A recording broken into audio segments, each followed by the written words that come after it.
Thank you, gentlemen. Mr. Aguilar. Thank you, Mr. Chairman. General Milley, I wanted to start where some of my colleagues have in thanking you for your service, but specifically for your testimony and honesty when you sat with the January 6th committee. Your commitment to the truth, your honesty and availability is only matched by your commitment to protecting our democracy and protecting this country. So I just wanted to thank you for that. I wanted to also echo the concerns that Ranking Member DeLauro and Representative Ruppersberger said about some of the cuts in defense spending and how they would negatively impact our national security. General, how could a reduction in military funding impact the joint force and our ability to provide credible deterrence, specifically to PRC activities in the Indo-Pacific? It would impact several different ways. If you think of the domains of space, cyber, land, sea, and air, and undersea, right now we've got, roughly speaking, about 100, 120,000 troops west of the international date line of all branches of service. And we have at sea at a moment in time, probably 20, 30 surface combatant ships. We've got subsurface ships, submarines out there as well. You've got Marines conducting exercise in Okinawa and beyond. You've got Army forces with their long-range task forces. You've got the Marine Littoral regiments. All the trainings conducted. There was 24,000 live fires conducted last year by just the Army and the Marine Corps, not just in the Pacific, but worldwide. So that level of training would be reduced.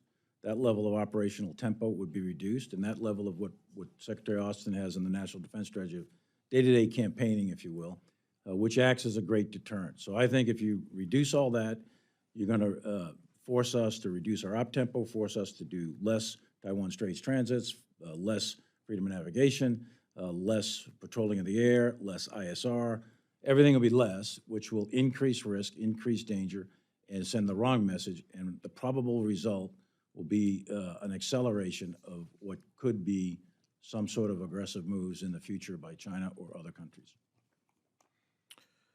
Secretary Austin, I wanted to thank both you and the General for your work in addressing domestic violent extremism in the department.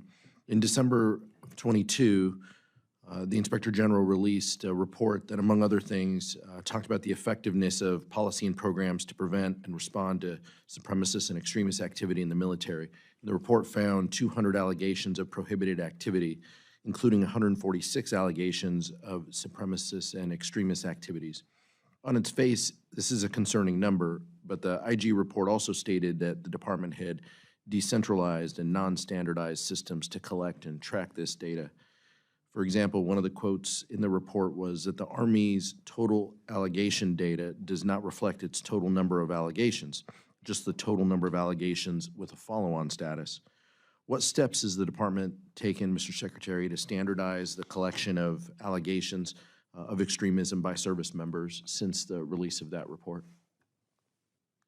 Well, we continue to make sure that our leadership is doing the right thing to first of all, our troops understand how to recognize certain types of behavior, what's acceptable, what's not acceptable, what the military won't tolerate, and I think that's a first step in making sure that we're doing the right things. But we are emphasizing that we do have the right means in place, the right methods in place to accurately reflect or collect, reports that are being rendered. And I would also say that, you've heard me say this before, 99.9% of our troops are doing the right thing each and every day. They're focused on accomplishing their mission. Our leaders are focused on their task at hand, their missions. And you don't get to be a ready force, the ready force that we are, that the chairman described, unless your leaders are focused on the right things. And while, making sure that we don't have extremist behavior in our ranks is important, it is not. It hasn't consumed the force. A focus on this. It just enables us to do the things that we're supposed to do, and it makes us better. So. And allows us to look at tools to help make the force better, correct? Right. General, any other thoughts? Yeah, in the year you're talking about, 183 out of 2.1 million were referred for extremist behavior. And we have means and mechanisms that can discipline the force that are not necessarily available in civil society. We're a very disciplined force. We don't tolerate extremism of any kind, left, right, in between. It doesn't matter. No extremists in the ranks, period. We're not a political military. We're an apolitical military, and we intend to stay that way. So there's no extremism tolerated. When we find it, we discover it, we refer it, and we take appropriate disciplinary action.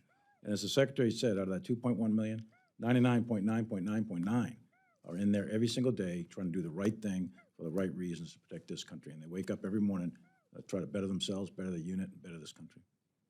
I completely agree with that, but the report also mentioned 183, which is the accurate number, but there might be more that just had not had the follow-on status. There may be, but I would say it's relatively small numbers. I've been doing this for a long time. When I was a lieutenant and captain, we had extremists then too. Secretary Austin, when he was a young officer, he had some experiences at Fort Bragg with extremists. So this isn't something new. We discipline the force. We don't tolerate it. When we find it, we punish it, we get it out. But that shouldn't smear the entire force. This force is a disciplined, dedicated, patriotic force that loves America and will fight and die for it. I agree. Thank you, Mr. Chairman.